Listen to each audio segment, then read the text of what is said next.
Et bien voilà, un rêve de grand enfant va se réaliser. Soundwave avec le mold G1, tout simplement. Parce que c'est la gamme Universe pour les 25 ans du robot. Alors je découvre en même temps que vous, donc j'ai déjà fait sauter le scotch, normalement, non, pas celui-là. La boîte est quand même pas mal. Comme pratiquement toute, je vais la garder. Encore un truc qui va prendre de la place, comme d'habitude. Qui vient de tomber. Comme d'habitude, esthétique Universe. Elle est pas bien longue, de toute façon, pour ce qu'il y a à faire comme transfo dessus. Alors, on enlève la couche du dessus. Pour pouvoir comme ça bien libérer l'ensemble.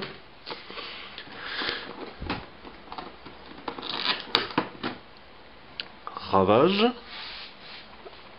N'ayant jamais vu le G1 de mes yeux, c'est quand même pas si mal, hein. C'est quand même lourd, il y a du métal. À première vue, bon, les axes, ouais, mais... Ah, si, hein. Enfin, ou en tout cas un composite, hein, de ce côté-là. Niveau de transfert... Ah, est-ce que je vois ça? Oui, ils l'ont refait. Apparemment, ça change de couleur, effectivement, avec la chaleur. Exactement. Ils l'ont repris comme pour les G1. Ça, c'est vraiment excellent. Un véritable gamin.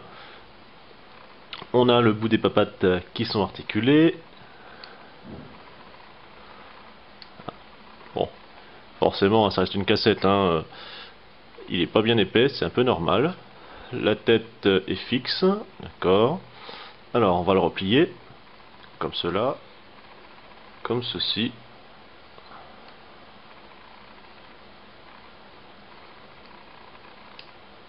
Comme cela.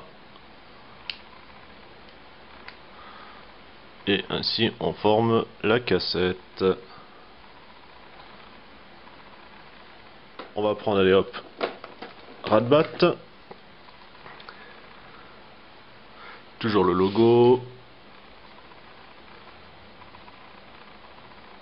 La tête, on doit pouvoir la sortir. Voilà, c'est mieux. Alors là, par contre, full plastique. Ça, de ce côté-là. Ah, quoique... Non. C'est du composite aussi. Donc, métallique. Alors, partie transformation. On replie les pattes. La tête, comme elle était. Ici, système de charnière. Et ensuite, les oreilles. Petit détail sympa, on peut voir un dessin avec la bande, hein, carrément. On va prendre Buzzsaw, donc en fait une copie, hein, de Laserbeak, hein, tout simplement, avec ses réacteurs,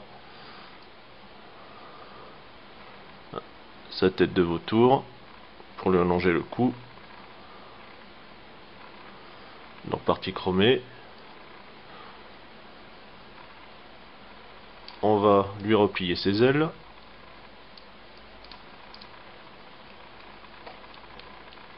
Ses pattes. Ah oui, forcément, si j'enlève pas ces réacteurs, ça va pas le faire. Voilà. Donc en fait, non, pardon.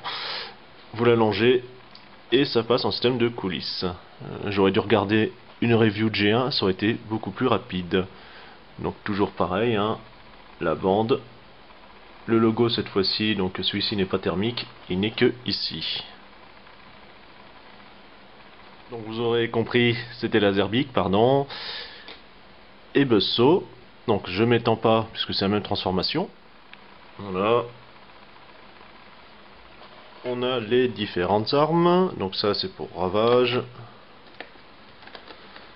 Ras-de-bat. Ça c'était les réacteurs pour Laserbeak et Buzzsaw. Et ça c'est pour Soundwave, pour son arme sur les piles. On va sentir. Première impression, super léger. Plastique, full plastique, hein, tout simplement. Ouais, ça fait même un peu peur. C'est un peu lâche, mais bon. Bon, le coude, ok, on va lui sortir ses poings.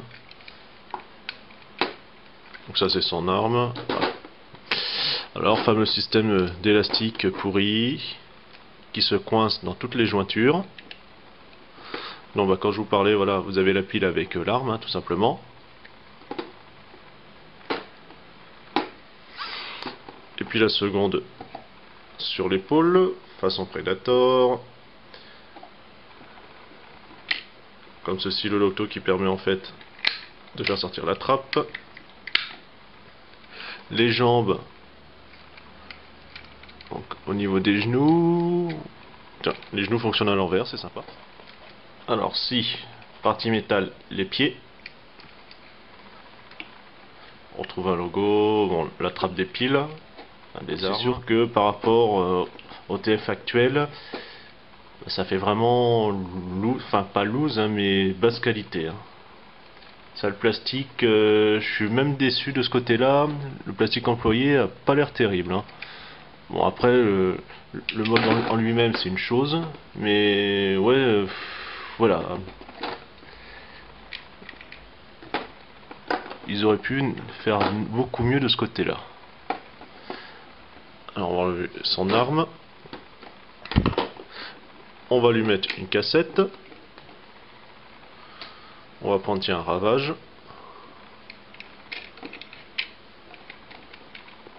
Petit bonus avec le Universe Hund et ravage qui va pouvoir en fait se mettre dedans. On enlève. On va mettre la cassette. Trouver le bon sens. Et comme ça, on a le ravage de Hund qui est dedans. On va pouvoir lui mettre les armes du G1, enfin du mold du G1, comme ceci.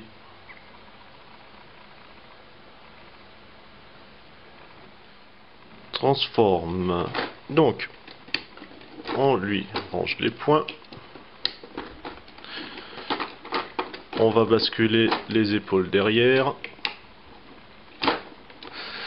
Alors ça doit bien se verrouiller quelque part. Vous avez le trou pour la vis et le petit ergot.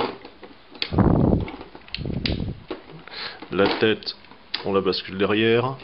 Ou au moins tourner derrière, voilà, que ce soit bien plat.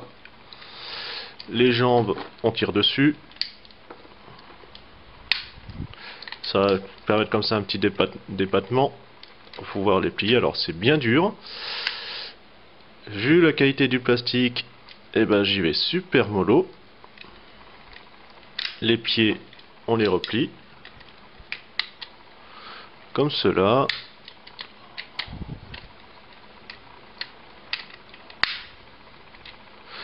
Voilà. Ensuite, le compartiment à pile. Donc, on replie, tout simplement. Et on va les mettre. Donc, vous avez la petite rainure pour ceci. Alors, il n'y a pas de plus, il n'y a pas de moins, c'est bon. Au moins, comme ça, on n'est pas embêté.